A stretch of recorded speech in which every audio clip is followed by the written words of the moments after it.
Bueno, hermanos, y quedó una última, el conchito. Ahora sí tengo todo en la pantalla. Quedó uno en el conchito, que es la interpretación cristocéntrica o teocéntrica. Es decir, ¿qué significa este pasaje a la luz de Jesucristo y qué revela este pasaje con respecto a Jesucristo?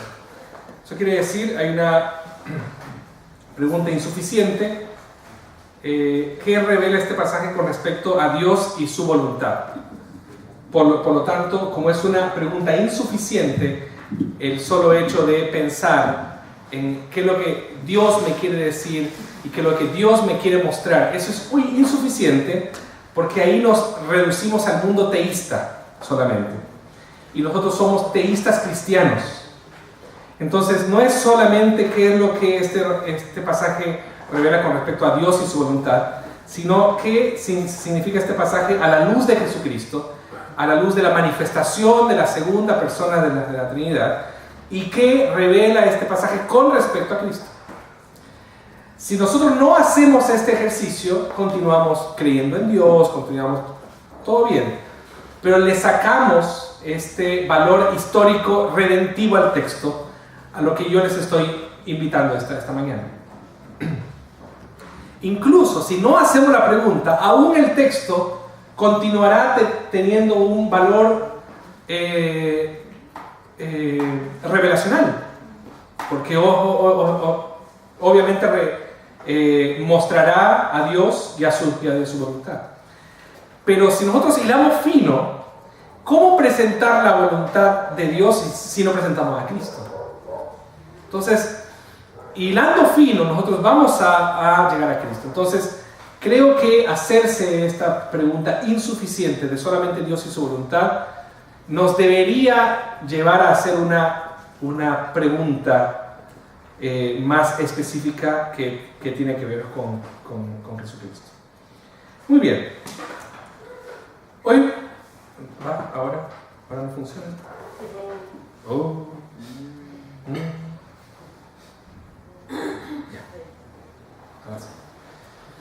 En sus cuadernillos, ustedes tienen una propuesta de 6 formas o 6 caminos para encontrar a Cristo en la Escritura. Y yo le puse 8. De puro Contreras que uno es. No, en verdad, Greidanus, él cimentó o allanó el camino para los que vinieron después. Y en la discusión nueva que se ha ido dando sobre este tema, le han sumado 2. Incluso para ser mucho más honesto, incluso, en el texto que ustedes tienen, él dice 6 ahí, pero en realidad él menciona 7, porque considera el último como referencias del Nuevo Testamento como un anexo. Los que han ido estudiando este tema lo han puesto como uno más, que serían 7. De hecho, en internet se encuentra 7. Y yo he considerado una más, que no es mía, es de un autor, que él considera la teofanía también como un camino. Y que Greidanus no lo considera. Entonces, ahí están los 8. ¿Sí? Que me parece importante ir avanzando en la discusión. Porque esto está siendo elaborado, está desde 1940, hemos venido en esta discusión hasta ahora, y creo que el tema no está cerrado. Así que metámonos o unámonos a los que están en este camino. ¿Cómo podemos encontrar a Cristo en la Escritura? Y una de las formas es a través de ver el camino de la progresión histórico-redentiva. Lo que yo voy a escribir aquí no está necesariamente como está ahí. Sí, ha sido como un rejunte mío y hecho, pero está mejor explicado ahí. No sé si se entiende. Yo voy a sacar algunas cosas que me parecen importantes para esta charla, pero está mucho mejor explicado ahí. Y si te encanta esa forma de explicar, yo te diría que adquieras el libro o de Clooney o de Greidanus, que lo busques y lo leas. Y si sabes leer en inglés, ahí métete un poco más a los otros escritos de Clooney y los otros escritos de Gremos sobre el tema. Hay algo que escribieron Piper, Keller, Driscoll en un libro que está en inglés y que después fue traducido. La supremacía de Cristo en la predicación. Eso, la supremacía de Cristo en la predicación. Yo lo leí en inglés, así que no. Pero está en físico también, ¿cierto? Sí. Ya, así que si lo pueden buscar, ¿está en PDF? No está en PDF. ¿Ah? Ya, él es el que. Ya, Daniel Valladares. Voy a predicar en su iglesia el 29, así que voy a llevarme un pendrive, ¿no? O un disco duro mejor. Un disco duro mejor. Ya. Bueno, pero si pueden comprarlo, cómprenlo, obviamente. Yo creo que en realidad ese libro de Keller, Piper, Driscoll y otros más, son pequeños artículos de ellos sobre el tema y que acercan esta discusión a la iglesia. Así que me parece interesante darle una lectura. Eso. Muy bien. De la progresión histórica redentiva. Toda la historia de la redención nos lleva a Jesús y encuentra su culminación en Él, como ya hemos venido hablando. Por lo tanto, seguimos la progresión de la historia de la redención desde un punto a Cristo y vemos cómo ese pasaje se conecta con Jesús. ¿Qué diferencia podemos encontrar entre Cristo y Jesús? Es una pregunta, no sé si te lo has hecho, pero sí, obviamente que históricamente ninguna. Cristo es Jesús, Jesús es Cristo. Teológicamente creo que hay harta tela que cortar. Cuando tú te refieres a Cristo, tiene que ver literalmente con el Mesías, con este personaje esperado en la historia, y Cristo entonces significa eso, Mesías, y es el concepto teológico histórico redentivo. Y cuando hablamos de Jesús, conectamos el concepto teológico con el personaje histórico, con el personaje humano, terrenal. Y esta relación nos lleva a decir lo que la hermana dijo. No hay ninguna diferencia. Solo que si tú no la conectas, estás en un problema. ¿Se entiende, no? Entonces, cuando nosotros hablamos de progresión histórico-redentiva es que todo lo que se está hablando teológicamente en el Antiguo Testamento acerca del Mesías se conecta con este personaje histórico que se llama Jesús de Nazaret, y que él es no solo una representación de esta idea teológica, sino es la encarnación de esta idea teológica. De hecho, es una de las pocas cosas que encarnaron y dejaron de ser simbólicas. ¿Sí? Él y la iglesia histórica de Cristo son las dos únicas cosas que finalmente encarnaron y que dejaron de ser ideas. Todo lo demás, si ustedes piensan, todo lo demás que vemos en el Antiguo Testamento y que tienen que ver con ideas y símbolos teológicos, quedaron en ideas y símbolos teológicos más tangibles en la iglesia, pero no encarnaron. Entonces, esta relación es importante. Entonces, ¿cuál es la conexión de los eventos que relata el Antiguo Testamento con la idea teológica de Cristo y su conexión con Jesús? Regularmente es fácil encontrar la relación con el Mesías, porque a veces es evidente en el texto cuando apunta al Mesías, ¿sí? Pero ahí nos quedamos con la interpretación judía. Cuando lo conectamos con el Jesús histórico, es donde nosotros comenzamos a verle el sentido cristiano del texto. ¿Sí? ¿Se entiende?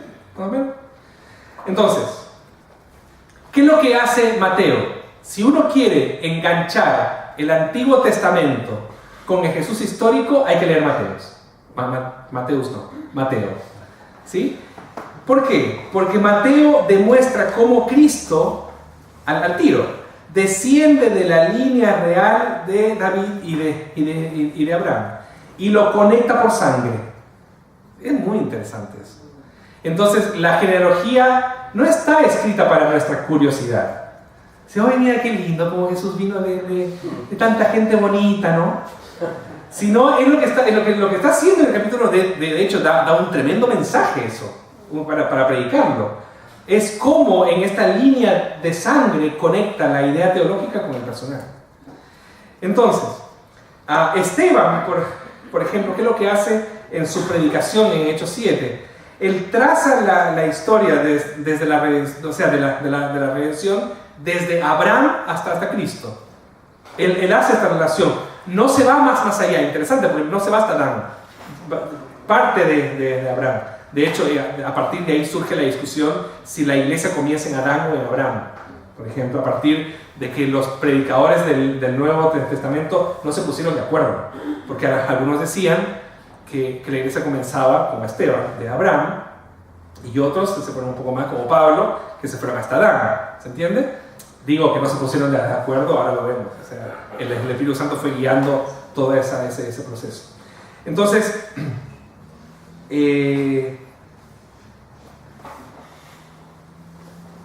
Pablo, por ejemplo, conecta a Jesús histórico con los profetas y David. Eso está en Romanos 1, del 1 al 3, y con Adán, de Romanos 5, del 14 al 21. Varios de esos ejemplos, perdón, me están llamando, varios de esos ejemplos están en su material. Pero ¿sabes qué? Se me ocurrió algo. Creo que yo les podría entregar esto y mis notas a Gonzalo y lo suben. ¿Sí? Yo no tengo problema que se comparta, así que todas mis notas aquí, que tengo varios textos, se pueden hacer. Pero eso no solamente en el Antiguo Testamento, también en el Nuevo Testamento hay que hacer esta conexión. Por ejemplo, el conflicto entre David y Goliat, que yo les estaba mencionando, se trata del rey ungido derrotando al enemigo del pueblo de Dios. Y se conecta con el Jesús que entra a Jerusalén como el rey ungido, con todos gritando sana, hay una conexión con eso. Entonces, cuando uno avanza hacia el futuro, vemos cómo esta batalla tiene su culminación en Cristo, quien derrota a Satanás en su muerte y resurrección. Entonces podríamos decir que esta escena muy simpática entre David y Goliat es una representación de la historia de Jesús histórico en la tierra, que culmina con la derrota del gigante de la muerte. ¿Sí? No sé si se entiende. Es muy interesante cómo hay que hilar. De ahí a comenzar a ver cada detalle, te puedes perder. No sé si se entiende. Si uno comienza después, pero ¿qué significa el asno, el pollino ahí? El pollino tiene que tener una significación con la onda. La onda debe ser el pollino. No, ahí cuando ya te metes no, aquí estamos hablando simplemente de ideas teológicas conectados con personajes históricos. Entonces, y a su vez, el personaje histórico de Jesús conecta con la idea teológica de Cristo volviendo. ¿Sí? Entonces, Jesús es un punto central que no solamente se alimenta del Antiguo Testamento, no, para ustedes es del Antiguo Testamento, sino también del futuro. Porque ¿qué es lo que hacen las lecturas apocalípticas de Juan y todo eso? Te relatan un personaje, te relatan una idea teológica también, de un rey volviendo a buscar a su pueblo. Eso hay que conectarlo también con el Jesús de los Evangelios. Si no hay esa conexión, entonces ese personaje es distinto al del Jesús del Nuevo Testamento. Es posible que uno regularmente, cuando se despierta de mañana, no se haga esta pregunta, ¿cierto? Pero cuando uno está metido en el texto, tiene que hacer esas conexiones, porque la gente no tiene que desconectar a Jesús de la idea simbólica. No lo puede desconectar. Por ejemplo, Juan hace magistralmente esto cuando él relaciona creación con Jesús. Cuando dice en el principio del verbo, ¿cierto? y el verbo era Dios. Fantástico, lo unió ahí. Y dijo, cuando Dios dijo, sea la luz, ahí estaba Jesús, el personaje histórico. Porque este verbo encarnado es Dios. Fantástico.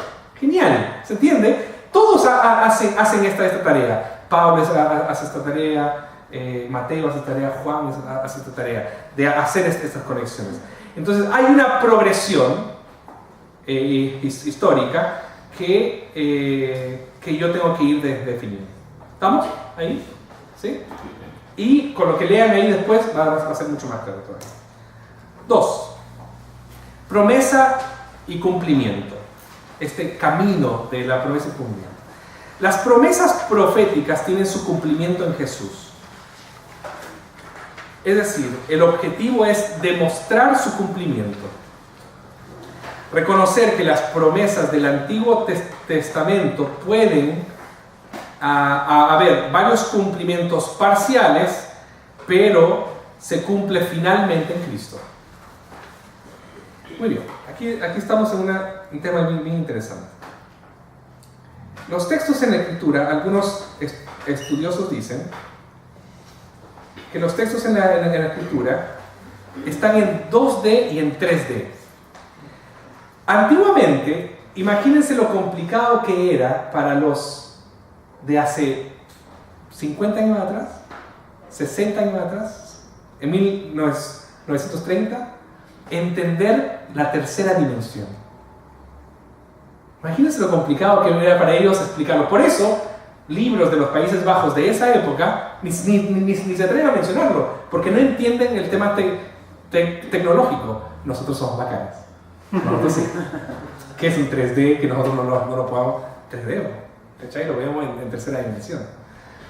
Dicen que la forma en la que se escribió el texto es en 3D. Por ejemplo, una profecía en Isaías tiene su cumplimiento inmediato, tiene su cumplimiento en Jesús y tiene su cumplimiento en la segunda venida de Cristo. 3D. Y tú lo puedes explicar en estas tres. Por ejemplo, cuando él anuncia la llegada del rey, Isaías. Por ejemplo, nacerá una virgen, no sé cuánto. ¿Ya? Anuncia la llegada de un rey. La otra, esa de príncipe de paz, padre eterno, eso. Y particularmente ese texto. Tiene su cumplimiento ahí, tiene su cumplimiento en Jesús, y tiene su cumplimiento en la segunda venida, cuando llega el rey a buscarnos. Entonces, hay que reconocer que en las promesas del Antiguo Testamento pueden haber varios cumplimientos parciales. Por ejemplo, cuando Dios le promete a Abraham salir de su tierra a la tierra que le va a mostrar. Él llega a Canaán. O sea, llega a Canaán, llega así a la tierra, ¿cierto? Pero también es una promesa que se cumple para nosotros. Porque nosotros llegamos a Cristo, a nuestra tierra prometida. Pero a su vez también llegaremos a la Jerusalén celestial. ¿Se entiende, no? Entonces es interesante. Los que estaban estudiando eso no podían ver el 3D. Lo decían que era en 3 pasos o cumplimientos parciales. No, es un 3D. En realidad el cumplimiento siempre se vio y el Espíritu Santo siempre lo hizo de manera perfecta. En este sentido, entonces,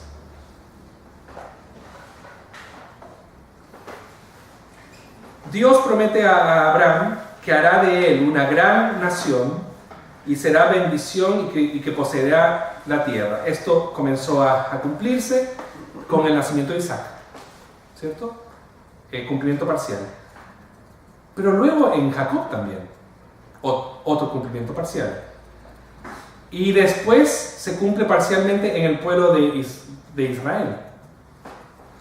Entonces todos estos cumplimientos finalmente llevan a un cumplimiento final, que es el de Cristo.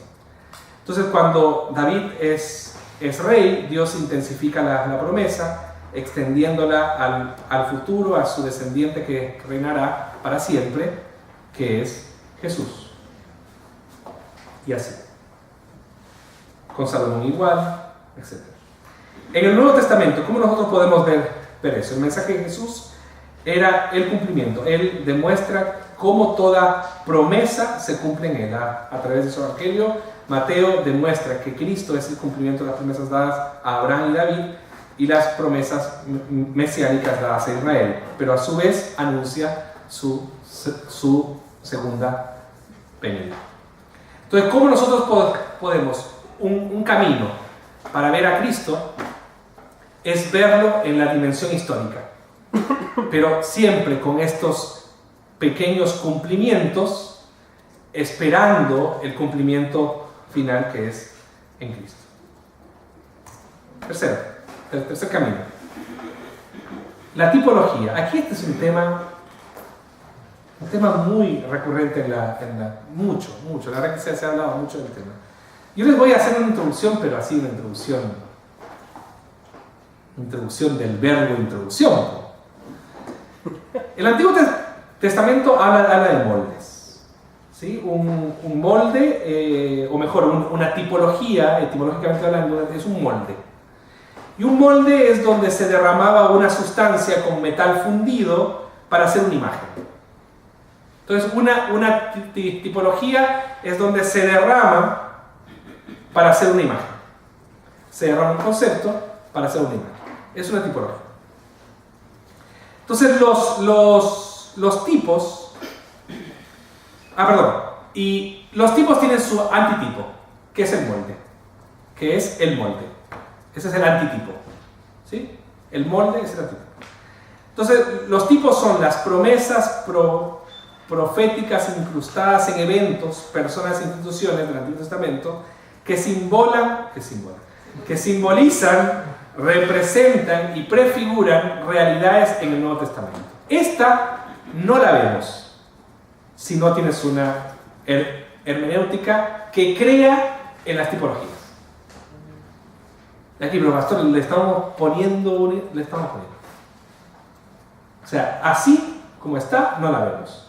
O sea, decir que David, o mejor, que Cristo es un mejor David, porque Cristo venció al mayor gigante que puede haber existido para nosotros, que es la muerte, que es el alejamiento de nosotros de Dios. Por eso Él es un mejor, por eso Cristo es un mejor David. No la vemos si no tenemos una hermenéutica. Y si es hermenéutica, no se ve a la luz de la Escritura. Por eso la tipología es parte del paquete. Uno compra, uno tiene una hermenéutica histórica redentiva, la tipología. Tú no puedes decir, yo tengo la hermenéutica histórica redentiva y la verdad que no me tinca tipología. No puedes, porque tiene que encajarlo. Todos los personajes representan algo en el Nuevo Testamento. No les apareció nada ahí, pero a mí sí, un cartel rojo. Muy bien. Entonces, ¿cuál es nuestra tarea? Y ahí está lo complicado. Reconocer un tipo o una tipología en el Antiguo Testamento y seguir su cumplimiento en el Nuevo. Y después reconocer su antitipo. Ya, eso es difícil. Eso es muy difícil. Entonces, ¿qué es lo que hicieron? Mostraron las características de las tipologías. Y ahí nos ayudan bastante. Por ejemplo, la historicidad. Eso quiere decir que un tipo o una tipología tiene que ser una persona, cosa o evento real en la historia.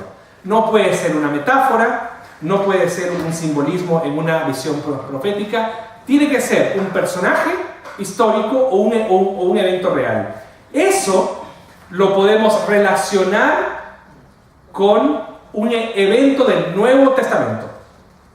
Si es una simbología, por ejemplo, el maná no es una metáfora, fue un hecho histórico, un evento real.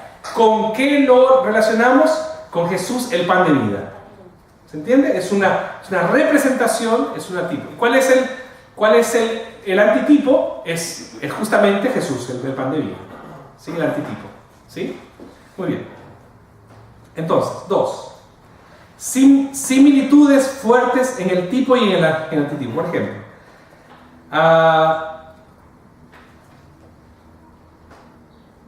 cuando el tipo es muy grande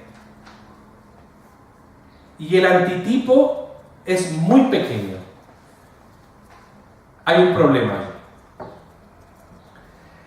Ambas cosas tienen que ser realmente, o en la balanza tienen que tener el mismo peso, o un peso similar. Insisto con la idea del maná.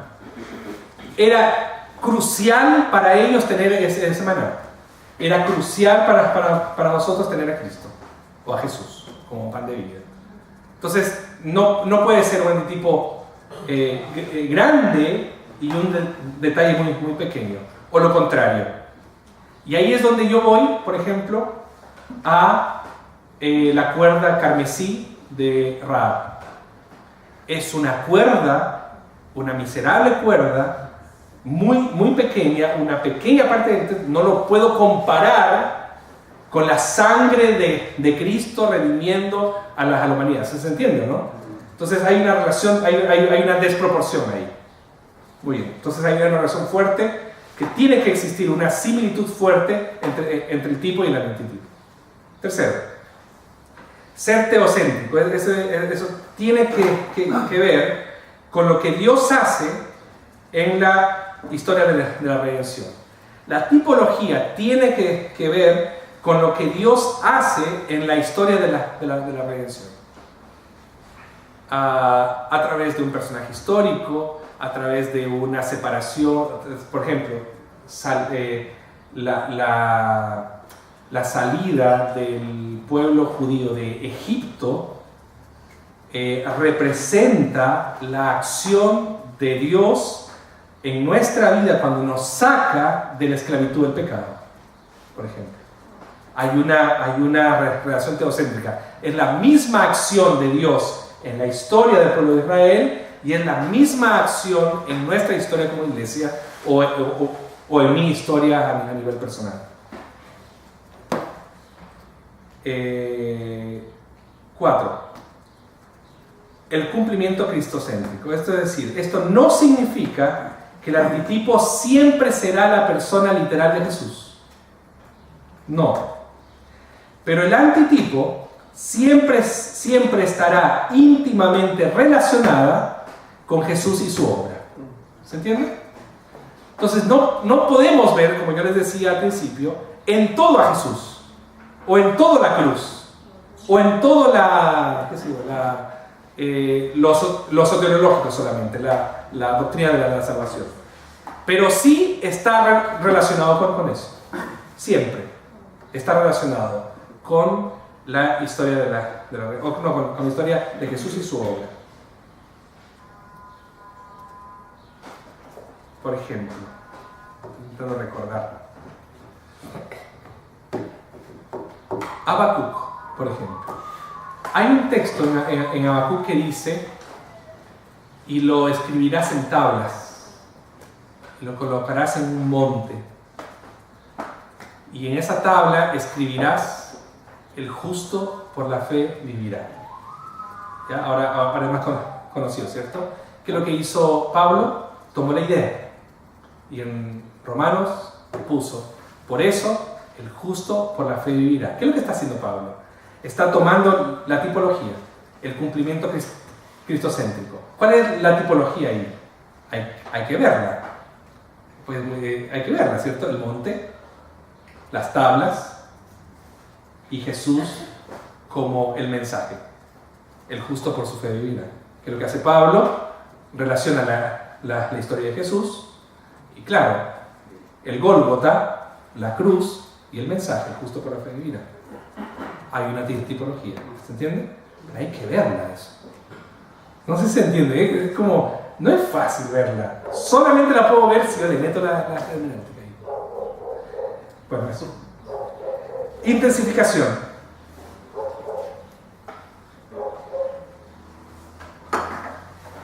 Que el antitipo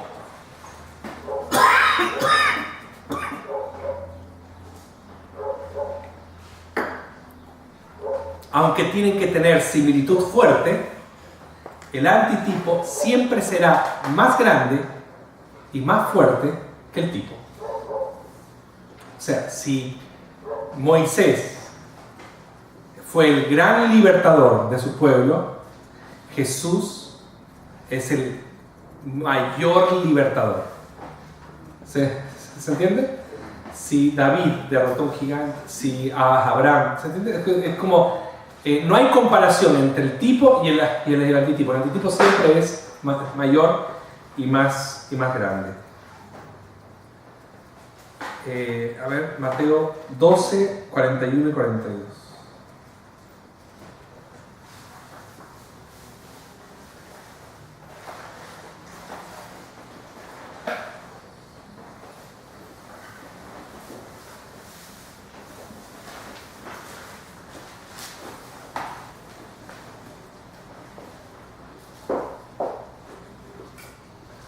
Los hombres de Nínive se levantarán en el juicio con esta generación y la condenarán, porque ellos se arrepintieron a la predicación de Jonás. Y he aquí más que Jonás en este lugar.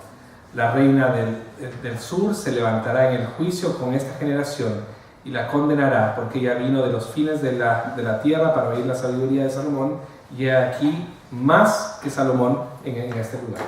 Ahí está. O, por ejemplo, esa idea de los 3 días de Jonás, que lo estaba mencionando. Muy bien, 6. La naturaleza representativa o simbólica de los tipos. ¿Eso qué quiere decir?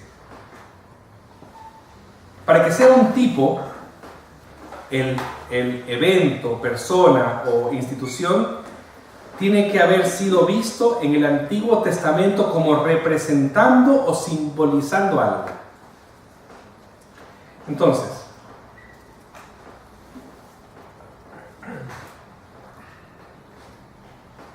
el cordón escarlata o carmesí que le he dado con ese cordón,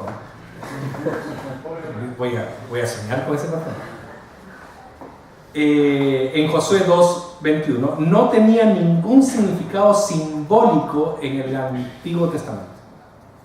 Si ellos mismos no le estaban atribuyendo un significado más importante que ser solamente un cordón rojo, entonces nosotros no podemos llevarlo a personificarlo o a tipificarlo como un tipo de la sangre de Cristo. Sería muy forzado. Ojo, quiero igual ser honesto, ¿eh? No todos están de acuerdo conmigo en eso. Si ustedes se meten en eso, hay mensajes sobre eso, hay estudios sobre eso, hay estudios sobre ¿cómo era que lo vi el otro día? Era el hilo rojo de la redención. Tremendo. Ya el título me dio calofrío. El hilo rojo de la redención. Y ojo, sin ir más lejos,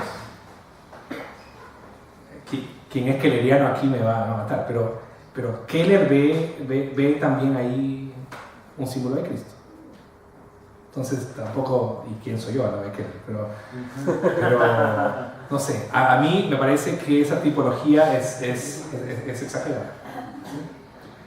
Y lo bueno de esto es que no es una ciencia exacta.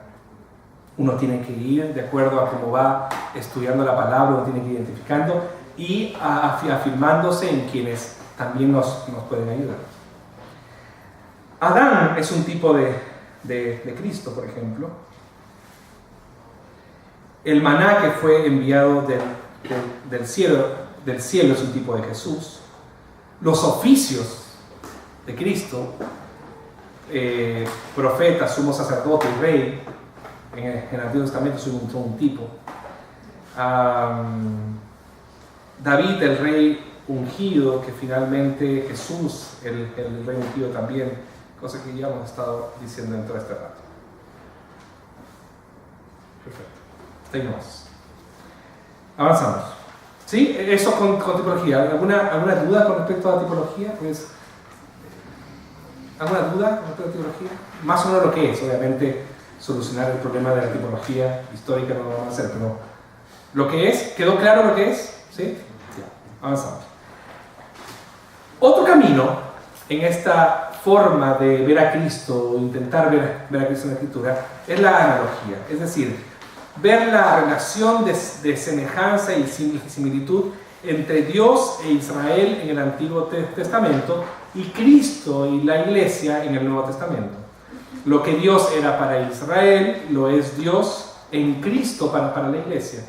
Y la relación entre Dios e Israel es análoga a la relación entre Cristo y su Iglesia. Dios al pueblo, Cristo y Iglesia. Eso, quédense con eso. Dios al pueblo y Dios en Cristo con la Iglesia. Entonces, las enseñanzas de Dios en el Antiguo Testamento para el pueblo de Dios la tenemos que relacionar en Cristo con las enseñanzas de Dios para la Iglesia. Entonces, si no, tornamos el Antiguo Testamento en un conjunto de enseñanzas valóricas. ¿Sí? Tenemos que ver en la enseñanza de los 10 mandamientos, en la enseñanza de las leyes ceremoniales, en las leyes civiles, en las profecías mesiánicas, en las profecías o en los salmos, por ejemplo, tenemos que ver ahí cuál es el mensaje que Dios está entregando al pueblo. Es el mismo mensaje, es el mensaje que se lo entrega a la iglesia. Entonces, ¿por qué tiene que estar mediado por Cristo? Por ejemplo, por interpretaciones como el de la ley. Ustedes saben que existen 3 leyes en el Antiguo Testamento: la ley civil, la ley ceremonial y la ley moral. Lo que subsiste en Cristo es la ley moral. La ley civil y la ley religiosa caducaron en Cristo, porque Cristo ya cumplió esas leyes en sí mismo en la cruz. Por eso, cuando Dios les daba una ley al pueblo de Dios, tenemos que pasarlo por el colador de Cristo. ¿Esa ley todavía funciona para la iglesia? ¿Sí o no? La respuesta está en Cristo. ¿Se entiende? Entonces, toda ley no se invalida. Por eso Jesús cuando vino a la tierra no invalidó la ley, no invalidó a los profetas. Al contrario, los confirmó, porque Él estaba confirmando justamente en sí mismo esas leyes. En varios lugares, como el Salmo 23:1, por ejemplo, vemos que Dios es el pastor de Israel. Así también nosotros vemos que Jesús es nuestro buen pastor. En primera de Pedro 2:9, ¿se acuerdan de ese texto? Si me ayudan a buscarlo. Primera de Pedro 2:9 utiliza términos que eran usados para describir al pueblo de Dios. Primera de Pedro 2:9.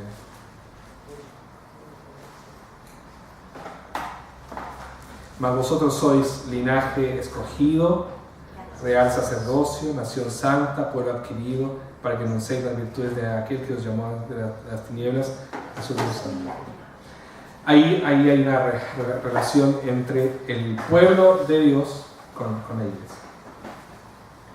Siguiente tema, o siguiente camino, el camino de los temas longitudinales. ¿Sí? Temas generales en la Biblia que se extienden a través del Antiguo y Nuevo Testamento, como pacto, como templo, descanso, reino de Dios, salvación en medio de juicio, etc. Entonces hay que rastrear uno de estos temas de un punto y ver cómo se conecta con y halla su significado en Jesucristo. Por ejemplo, tomemos templo. Templo se ha prestado para un montón de cosas, ¿cierto?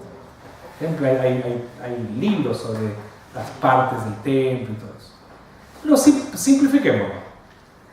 El apóstol Pablo dice que nosotros somos templo del Espíritu Santo. Hay una relación ahí. Hay una relación entre antiguo y nuevo, ¿cierto?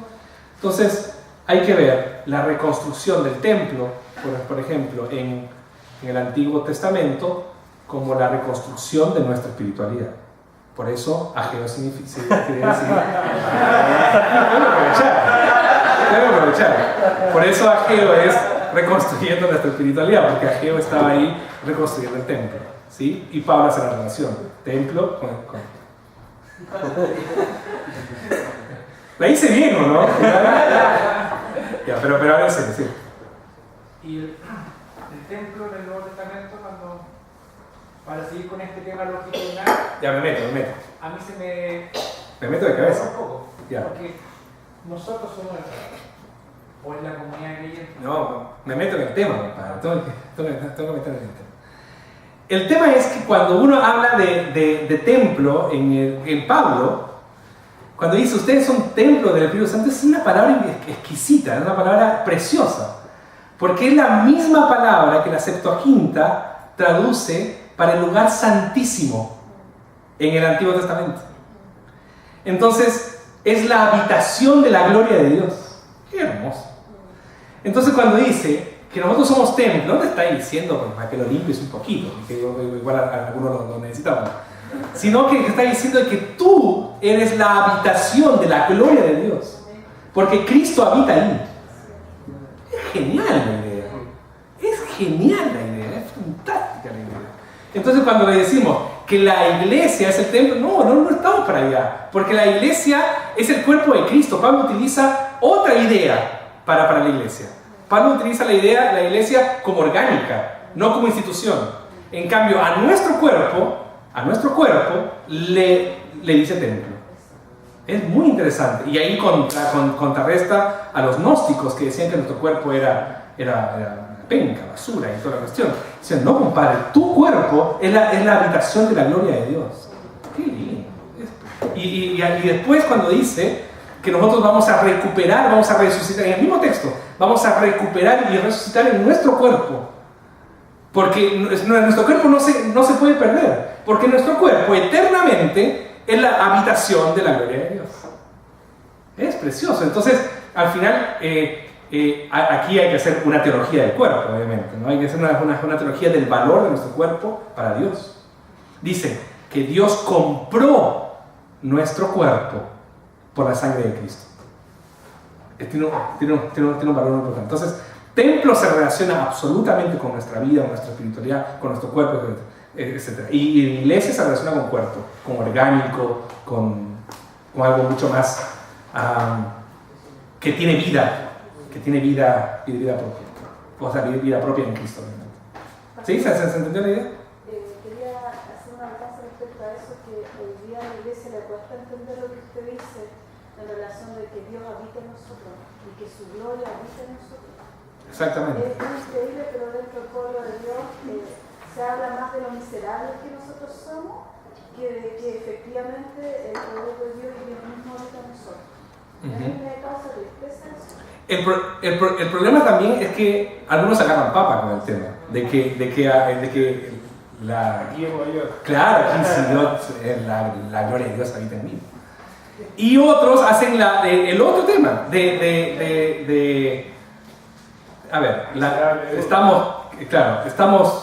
todos creemos, espero aquí, en la depravación total del hombre, que el hombre es pecador absolutamente. Ya, el hombre es pecador absoluta, la imagen de Dios fue desfigurada en él absolutamente.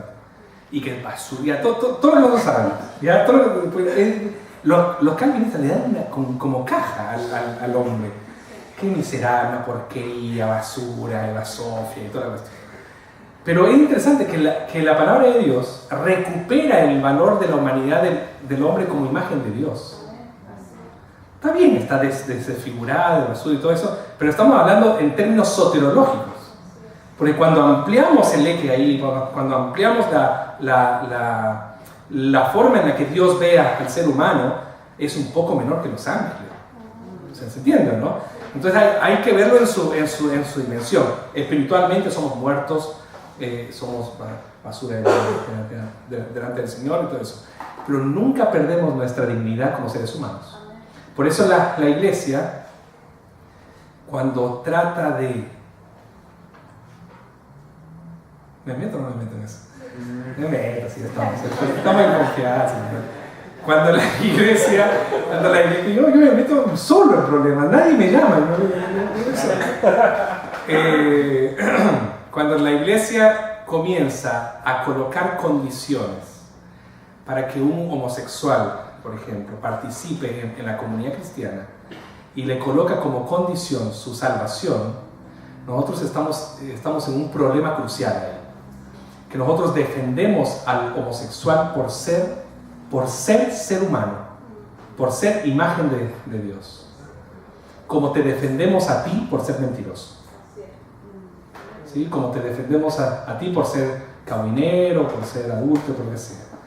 Entonces, la condición para la participación de un homosexual en la iglesia no es la heterosexualidad. Eso es la consecuencia que también Dios está haciendo en tu vida al santificarte. ¿Sí? El cambio que Dios ha prometido en ti. Entonces, ¿qué es lo que nos está invitando Dios? A rescatar el valor de la dignidad humana al hacer nuestra iglesia inclusiva. Nuestra iglesia tiene que ser inclusiva. Porque todos estamos en el proceso. ¿Quién me dice a mí? ¿Quién me asegura a mí de que todos ustedes aquí tienen el carnet de hijos de Dios? Algunos de ustedes están en el proceso, tal vez. Y que tal vez han hecho una oración de fe que no significa nada. Yo ya se lo dije, no significa nada. Entonces, ¿por qué yo tengo que al homosexual, y no te estoy diciendo al homosexual de cuello y corbata que pasan muy piola, sino le estoy diciendo del travesti, de la persona diferente que viene a la iglesia y que le exigimos el carnet? ¿Cachai? Entonces, creo que ahí nosotros nos olvidamos de que Dios puede hacer de esa persona lo mismo que hizo conmigo o que está haciendo conmigo. Este es un proceso que creo que me parece interesante, que ya me fui absolutamente del tema, así que volvemos. Me meto solo en estos problemas. Entonces al final van a decir en el Facebook, que me ha pasado, Pastor Caleb está de acuerdo con la iglesia inclusiva. Pongan lo que quieran. Muy bien. 6. No. ¿Dónde estoy? Estamos en el 5, temas longitudinales. En el 5, ¿cierto? Ahí eso, claro. Templo, estamos en templo, sí. O descanso, por ejemplo. Sabbat, domingo y el reposo eterno. Hay que hacer la relación. Tú predicas sobre el Sabbat en el Antiguo Testamento y no haces esta relación. O sea, tienes que buscarla. Hay un tema longitudinal ahí. Y que tienes que acercarte. ¿Sí? Por ejemplo, el descanso del trabajo, también lo podemos aplicar. Hermanos, sí, por eso el domingo o un día a la semana tenemos que dedicar para descansar nuestros cuerpos. Y dedicarlo al Señor, hermanos, tenemos que dedicar también nuestros cuerpos. Y alabar a Dios, sí, hermanos, nosotros tenemos que el domingo hacer eso, alabar a nuestro Dios. Ya, pero no la puedes dejar ahí. No la puedes dejar ahí.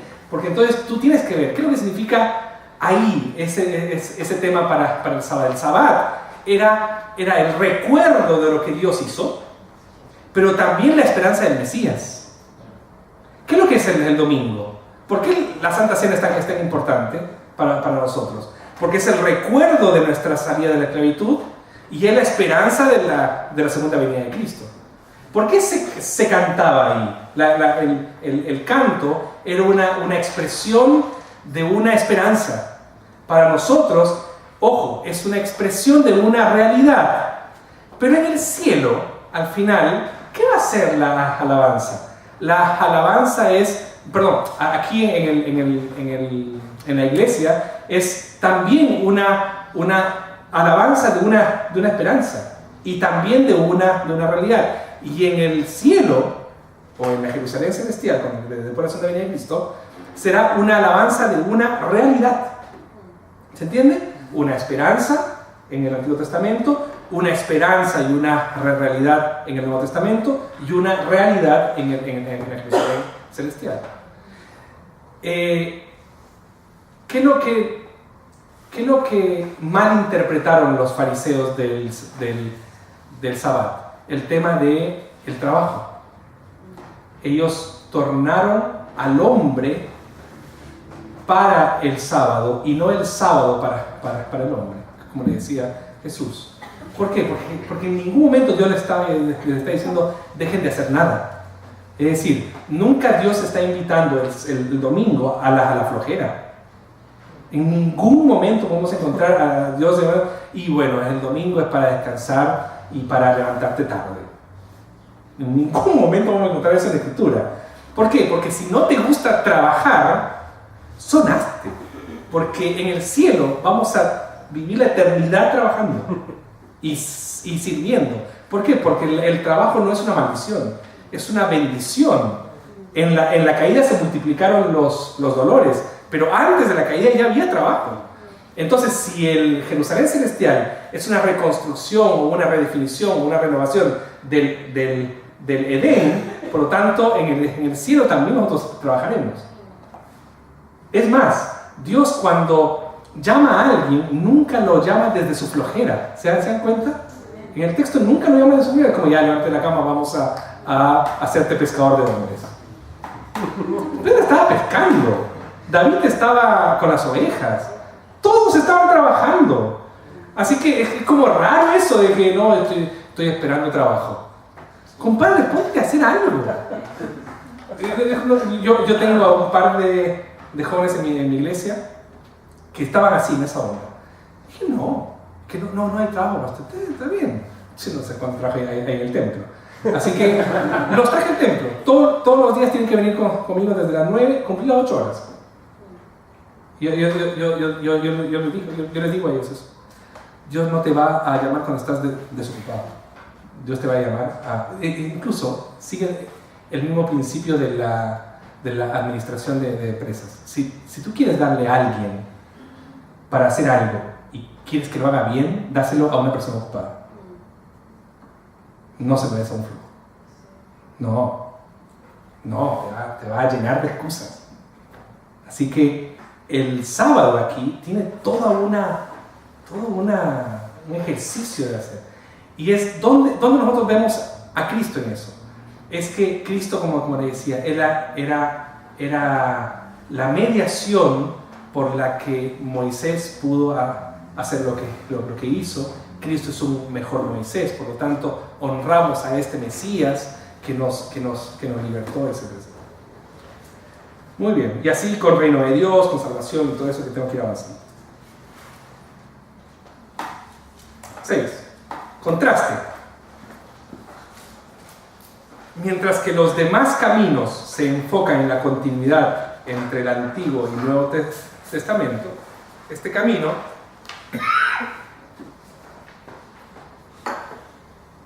se enfoca en lo que no es. Se enfoca en la discontinuidad entre ambos. Usar este camino es notar el contraste entre las realidades y enseñanzas del Antiguo y la de Cristo en el Nuevo. Por ejemplo, Hebreos 8 cita a Jeremías 31 para contrastar el antiguo pacto con el nuevo pacto, por ejemplo. Por eso, tener el Nuevo Testamento sin el Antiguo Testamento es un problema, porque no lo vas a poder conectar, como ya les estaba diciendo al principio.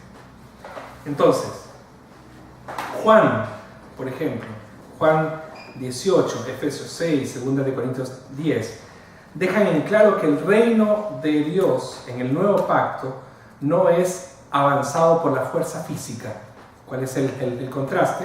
Que el reino de Dios en el Antiguo Testamento avanzaba por la fuerza física. El libro de Eclesiastés, por ejemplo, podemos usar este camino, especialmente en donde es muy difícil ver a Cristo, como el libro de Eclesiastés. Según la perspectiva del predicador de este libro, todo termina con la muerte. Es interesante notar que el Nuevo Testamento o Cristo nos dice que no todo termina en la muerte, sino que la muerte es una antesala, o mejor, que ha sido derrotada por Cristo y es una antesala de la vida eterna.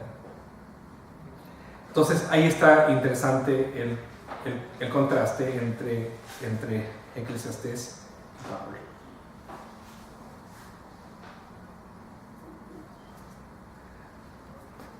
En otro que podemos ver el contraste es en las leyes, lo que les decía de la ley civil y que no corre con Cristo. En la ley ceremonial tampoco corre en Cristo, y hay claro contraste entre una cosa y otra. Muy bien, 7. Esta es la que les decía, que lo estamos poniendo, que me parece interesante navegar por esta línea. Una revelación de Dios que es tangible a los sentidos humanos. Eso es una teofanía, como el ángel de Jehová. ¿Se acuerdan de la pelea de Jacob? Está súper buena esa idea.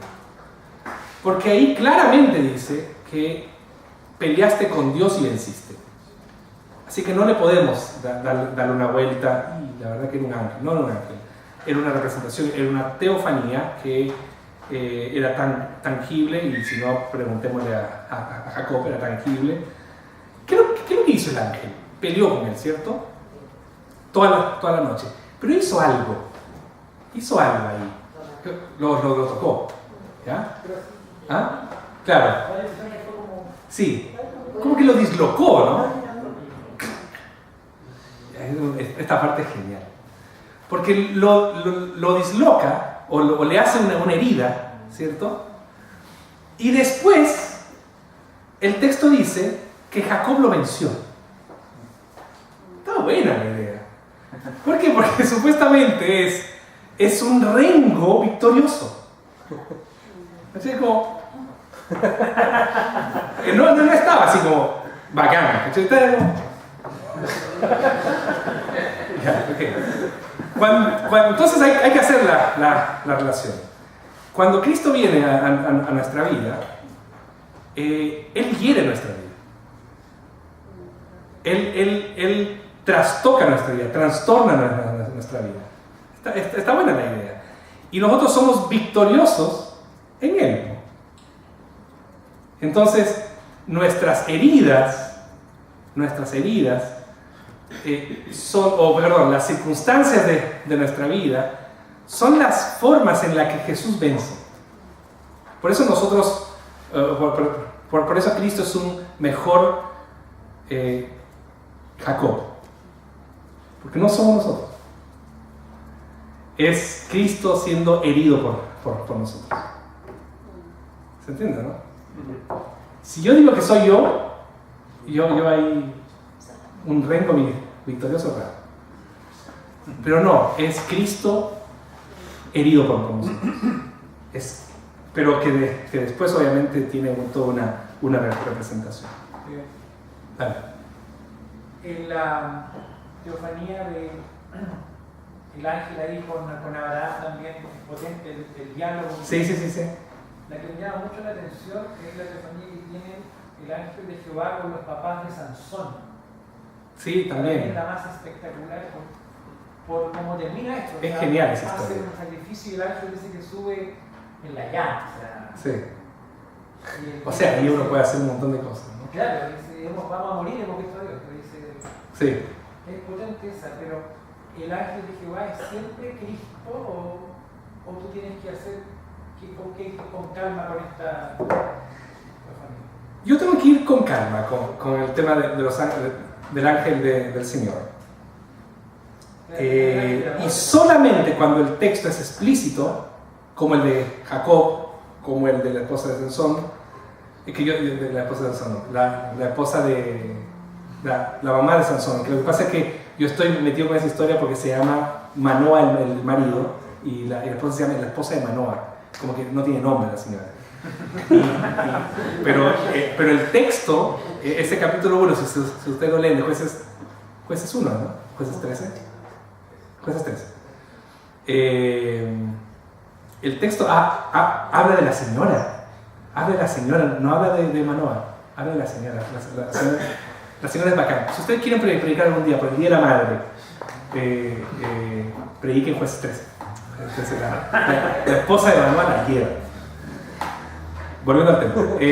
Solo cuando el texto es explícito, cuando dice es Dios, o venciste a Dios, peleaste con Dios y todo eso, solo cuando es explícito nosotros nos tiramos a la piscina de cabeza diciendo que es la personificación de Cristo. Porque aquí voy a esto, perdón, que hiciste.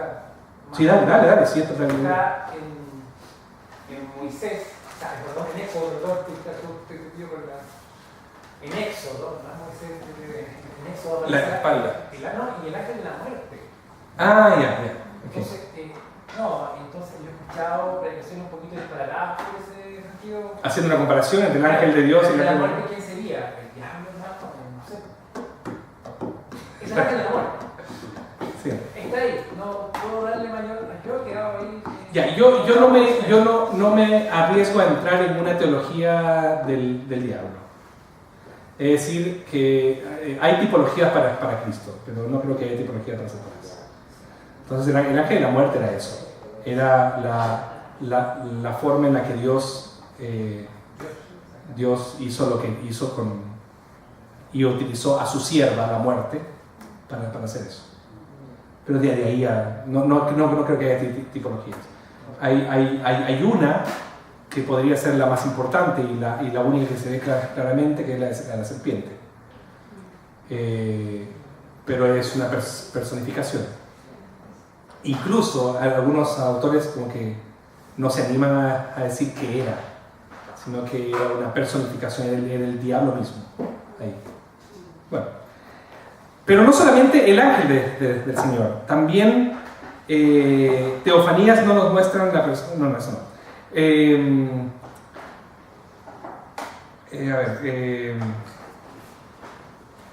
La presencia de Dios guiando al pueblo de Israel en el desierto, por ejemplo. Y cada vez que se acercaba a Dios y le decía yo soy. Y Jesús diciendo, el personaje histórico diciendo yo soy. Entonces, ahí sí hay que verla, hay que ver la relación entre el yo soy del Antiguo Testamento y la presencia de Dios con el yo soy de Jesús. Hay una relación y hay que hacerla. En Génesis 18, 3 hombres aparecen a Abraham. Uno de ellos es Jehová. El texto lo dice clarito. Y los otros 2 son ángeles. El Señor les promete, en un año su esposa Sara tendrá un hijo. Esta teofanía en la que Dios se revela como hombre prefigura la primera venida de Jesús, en la que Él realmente se haría hombre para hacer el cumplimiento final de la promesa de Dios dada a Abraham. Pero hay algunas que son más teológicas. Por ejemplo, en Génesis 1 dice el texto que Jesús dice, que Dios dice, hagamos al hombre a nuestra imagen. Hagamos. ¿Qué nos ha enseñado? Que el hagamos significa la Trinidad. Padre, Hijo y Espíritu, ¿cierto? La imagen lo entiendo, porque tiene que ver con los atributos de Dios en el hombre. La semejanza siempre me queda pegado, porque semejanza tiene que ver con forma. ¿Ya? Entonces, algunos dicen que la Trinidad estaba viendo a la segunda persona de la Trinidad, a Cristo. Es muy interesante en todo caso. No es tan disparatado. ¿Por qué? Porque Pablo dice que nosotros vamos a llegar a ser como Cristo. Y Pablo también habla sobre el cuerpo glorificado de Cristo y nuestro cuerpo resucitado, que va a ser como el de Él. Cristo deja de tener, Cristo como segunda persona de la Trinidad, el Hijo de Dios, deja de tener cuerpo, vuelve a tener cuerpo. Cuando estuvo en la tierra tuvo cuerpo, cuando se fue al cielo se diluyó ese cuerpo. Son todas esas preguntas que uno se hace. Pero si el Hijo de Dios nunca dejó de ser omnipresente, y particularmente después de la resurrección, entonces nosotros podríamos inferir de que esos 50 días aquí era una forma de mostrar su omnipresencia. Porque Él estaba en un lugar y estaba en otro lugar. Pero Tomás lo podía tocar. Podía traspasar paredes. pero podía comer, pero podía desaparecer entre la gente. ¿Cachai, no? Muy interesante. Hay mucha teología ahí sobre la segunda persona de la Trinidad ahí. Pero yo soy un simpático de una teoría de que dice que Jesús, cuando ascendió a los cielos, porque a los cielos es la eternidad, el cuerpo glorificado de Cristo no lo limita en el tiempo y en el espacio. Porque si es glorificado solamente para ser radiante, me parece un desperdicio de texto. Glorificado tiene que ver de que supera cualquier tipo de limitación. ¿Sí? Entonces, soy simpático de la teoría de Dios, yo estoy trabajando en eso, así que se lo comparto como parte de mis rayaduras, de que mis hijas todavía no entienden. Intento explicar el tema porque tienen 3 y 5 años. Le estoy dando con el tema, pero aún no funciona. Cuando Cristo ascendió a los cielos y desapareció, no desapareció porque se diluyó el cuerpo, desapareció porque entró en la eternidad. Y cuando dice el texto, se sentará a la diestra de Dios Padre, todas esas figuras, a mí me parece que Cristo podría tener, el Hijo de Dios, podría tener un cuerpo glorificado que es eterno. Y basándonos en esa eternidad, cuando ellos dicen, hagamos al hombre, ¿a quién estaban mirando? A la segunda persona de la Trinidad. Entonces nosotros fuimos hechos a imagen de Cristo.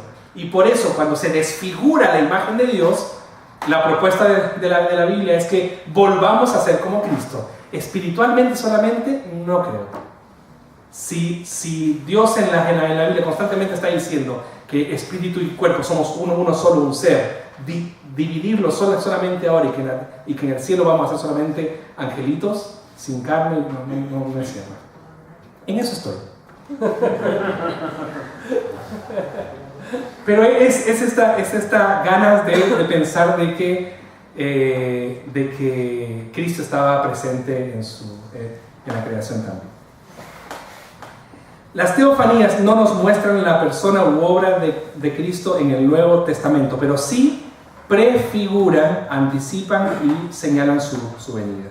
Y la autorrevelación de Dios culmina en Cristo. Él es la teofanía final. Qué lindo eso. Él es la teofanía final. ¿Qué más tengo aquí? Eso, nada más. Yo seguiría investigando lo que planteaba Gonzalo. Si todas las teofanías prefiguran a Cristo, me parece que no. Pero hay que ser muy acuciosos para ver el cada uno. Yo di 3 ahora que sí, de todas maneras, porque el texto lo dice. El texto dice, es Dios. ¿Sí? Pero no en todas. Te quería preguntar si tienes en mente una teofanía que no apunte a Cristo. Que no apunte a Cristo. O que no sea efectivamente. Te pregunto porque siempre que he escuchado el término, nunca se me enseñó, digamos, que no se refería a Cristo. Siempre que toda teofanía era efectivamente... Éxodo 33. Cuando Moisés se relaciona con Dios y Moisés le ve la espalda a Dios. Y ahí no hay ningún indicio de que haya sido Cristo, por ejemplo. Se puede hacer la conexión, pero... Claro. ¿Qué más? ¿Otro? Es que hay tantas formas en las que Dios se mostró. Incluso Dios mismo, Dios Padre, por ejemplo, o el Espíritu también mostrándose. Pero esa se me ocurre, la Éxodo 33. Bueno, y la última. La referencia del otro, que yo lo coloco como un camino. Grey Deleuze lo coloca como un apéndice, pero yo lo coloco como un camino. En que el Nuevo Testamento contiene miles de citas directas, alusiones y otros tipos de referencias al Antiguo Testamento. Dale. Justo que me llegaba por lo de la pregunta anterior. Ya, dale. Lo que me llama la atención es Josué. ¿Ya? Me recordar. Los 5 la leo rápidamente. Dice, estando Josué cerca de Jericó, alzó sus ojos y vio un varón que estaba delante de él, el cual tenía una espada desenvainada en su mano. Y Josué, yendo hacia él, le dijo, ¿eres de lo nuestro o de nuestro enemigo? Él respondió, no, mas como príncipe del ejército de Jehová he venido ahora. Entonces Josué, postrándose sobre su rostro en tierra, lo adoró y le dijo, ¿qué dice mi señor a su siervo? Y el príncipe del ejército de Jehová respondió a Josué, quita el calzado de tu pie. Parece lo que pasó. Okay. El otro día estábamos haciendo el devocional con mis hijas, en un libro, un devocional que habla cómo ver a Cristo en el Antiguo Testamento. Es muy lindo ese, se lo pueden comprar, es muy, muy lindo. Y ahí hablaba de esto, y mi esposa y yo, ninguno de los dos nos acordábamos de esa historia. Y ahí leyendo y releyendo otra vez el tema, los comentaristas no se ponen de acuerdo, pero el tema, como dices tú, hay dos cosas que nos dan luces. Uno es el príncipe del ejército de Dios y otra que lo adora. Solo que algunos comentaristas también plantean la adoración como reverencia y respeto. Entonces ahí están discutiendo el tema. Yo me arriesgaría a decir que sí, porque ya no puedo contradecir el libro de devocionales de mis niñas. Así que yo quiero estar muerto con esa. Sí, imagínate, si les digo que no. Pero sí, yo tiendo a pensar que sí. Pero hay que tener cuidado igual, ¿no? Cuando es explícito, lancémonos. Yo, por ejemplo, yo no predicaría sobre eso. Claro. Por ejemplo. Podría decir, no dice Cristo, pero Jesucristo es el rey. Claro. O sea, hay que Exactamente. Muy bien. Entonces, las referencias del Nuevo Testamento consisten en todos los demás caminos: promesa, cumplimiento, tipología, etc. Entonces sirven para asegurar de que estamos viendo a Cristo bíblicamente en el Antiguo Testamento. Entonces, es esto que yo les estaba diciendo hace un rato: aprender a ver a Jesús en relación con el Cristo anunciado en el Antiguo Testamento. En Hebreos 11, por ejemplo, hallamos referencias a muchos personajes, y estos son utilizados como ejemplos de personas que vencieron por la fe. Muchos de ellos tipologías de Jesús.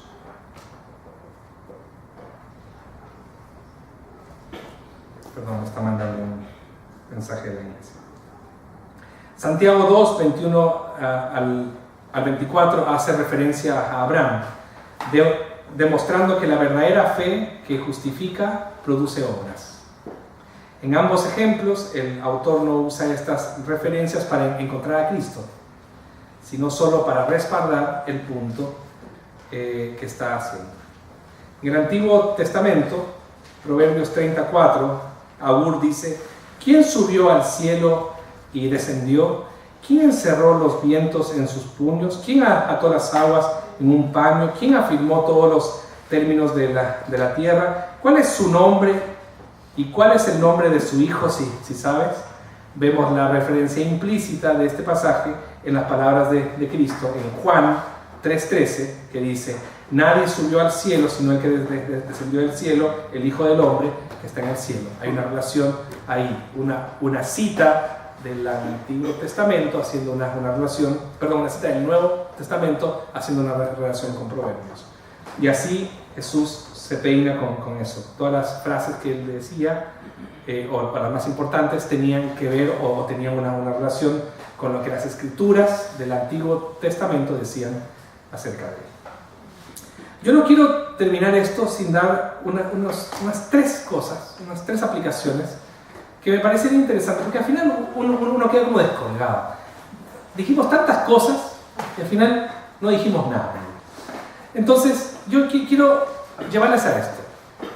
Cada vez que tú te encuentres con un texto, que hagas estas tres preguntas útiles para buscar conexiones. Y creo, humildemente, que a partir de estas tres preguntas vas a comenzar a estudiar el texto de una manera distinta. ¿Sí? La primera es, ¿Dice el Nuevo Testamento algo acerca de este tema o pasaje? Estoy hablando sobre Jonás y Nínive. ¿Dice algo el Nuevo Testamento? Para ver si Jesús habló sobre esto, hay que hacer la relación. Un profeta, por ejemplo, Elías, que habla sobre la presencia de Dios en forma de terremoto, de fuego y todo eso, y como un silbido apacible. ¿Dice algo el Nuevo Testamento sobre la presencia del Espíritu Santo? En esto? ¿Hay una relación ahí? ¿Puede haber? ¿No puede haber? Hay que hacer este ejercicio y eso les va a invitar a leer. La segunda pregunta es, ¿cómo es que este pasaje se conecta con un tema principal que apunta a Cristo? Y ahí nos vamos a este meta relato que es el histórico redentor, ¿no? Es cómo yo puedo ver, cómo conectar con el tema principal de la Biblia, que es el histórico redentor, la misión de Dios para redimir a su pueblo y la creación para sí en Cristo. Y la tercera pregunta es, ¿de qué forma este pasaje ayuda a mi entendimiento de Cristo y de lo que Él ha hecho? Yo creo que a partir de estas tres, tomando todo lo que ya les pasé y lo que tienen ahí en sus resúmenes, tipologías, analogías, el método histórico-gramatical, estas cuestiones literarias, históricas, teocéntricas, etc., creo que sumado a todo eso podemos ir acercándonos a un buen camino. Ojo, insisto en la idea que yo les presenté al principio, no podemos ver en todo a Cristo. Pero sí podemos ver que eso habla de alguna manera de la obra y la personalidad de Cristo, ¿sí? No podemos ver a Cristo en todo, pero en todo está Cristo, ¿sí? No podemos ver a Cristo en todo, pero en todo podemos ver o podemos aprender de Cristo y de su obra. Eso. Que el Señor les bendiga. La verdad que espero haber contribuido al menos a la discusión. He tirado varias cosas, me he jugado en algunas, así que está grabado. Ya estoy vacunado ya. Así que el Señor les bendiga y los espero el 27, hermanos, en Barca. Gracias.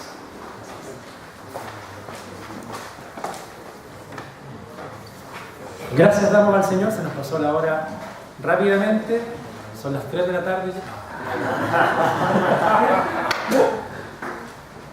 Agradecemos al Señor, de todas maneras, por este tiempo, estoy muy contento por cada uno de ustedes que pudo estar y gracias por haber aceptado la invitación, querido Caleb. Gracias. Y quiero pedir un último favor, dos favores en realidad. Siempre en algunas partes cuando se habla de favor se pide pista, pero no es un favor. En ese estilo. Vamos a orar por nuestro pastor Caleb, vamos a pedir por él, por su familia. Ha sido un tiempo, no está bien ocupado acá el hombre, así que vamos a pedir que Dios lo ayude, lo renueve. Yo soy del sur, entonces hay unos dichos en Chillán, Señor, que lo renueve, que lo santifique y que lo plastifique. Que no se gaste. Y que lo revuelque en bendiciones. Esa es de mi tierra.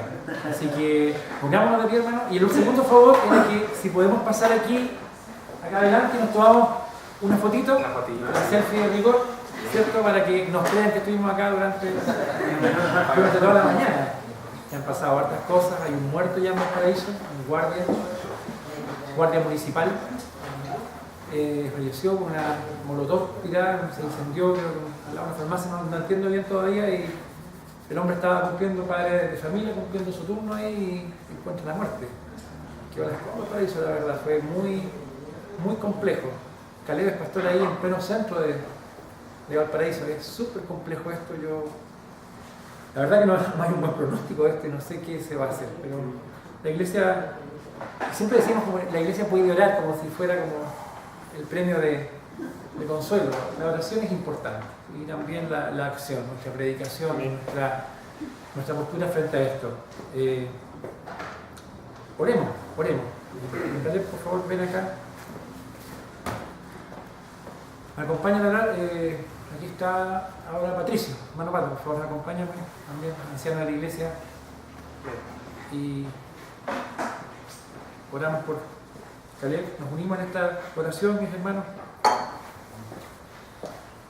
Padre Santo, gracias por esta mañana en tu presencia junto a tu palabra.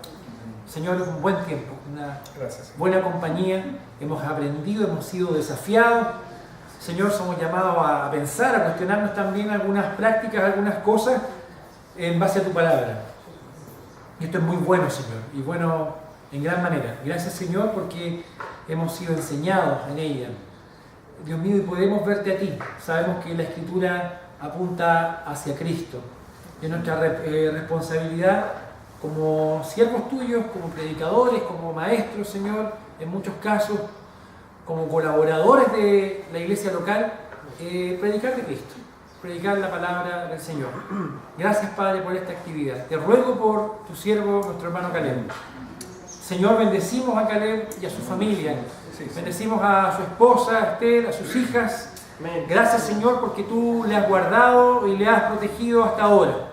Pedimos, Señor, por nuevas fuerzas para tu siervo. Amén. Pedimos, Señor, que tú le llenes de tu Espíritu Santo. Pido, Señor, que él sea guardado, Señor, de todo mal y peligro y de toda tentación. Padre, que él pueda crecer en el conocimiento de tu voluntad, junto con su familia y con la iglesia local ahí en Valparaíso, la primera iglesia presbiteriana. Gracias, Señor, porque hoy día aquí en Villadulce, hermanos de diferentes congregaciones, pero miembros del mismo cuerpo, nos hemos reunido, Señor, para aprender de tu palabra. Gracias por esta instancia, Señor. Gracias porque, si tú lo permites, seguiremos teniendo este tipo de seminarios durante este año. Gracias, Señor, por cada uno de los hermanos que ha llegado, desde el que han venido más lejos, Señor, como Rodrigo, que viene desde Santiago, como los hermanos de las diferentes localidades de acá de Viña del Mar, los diferentes cerros y el plan de Viña del Mar y Valparaíso. Gracias, Padre, por todo lo que nos das a través de Cristo. Te agradecemos, Señor, en el nombre de Jesús. Amén. Pasemos acá, hermano, adelante, rápidamente. Para que nos crean. Eso. Ahí, y pueden ocupar por arriba también, entonces los más bajos se ponen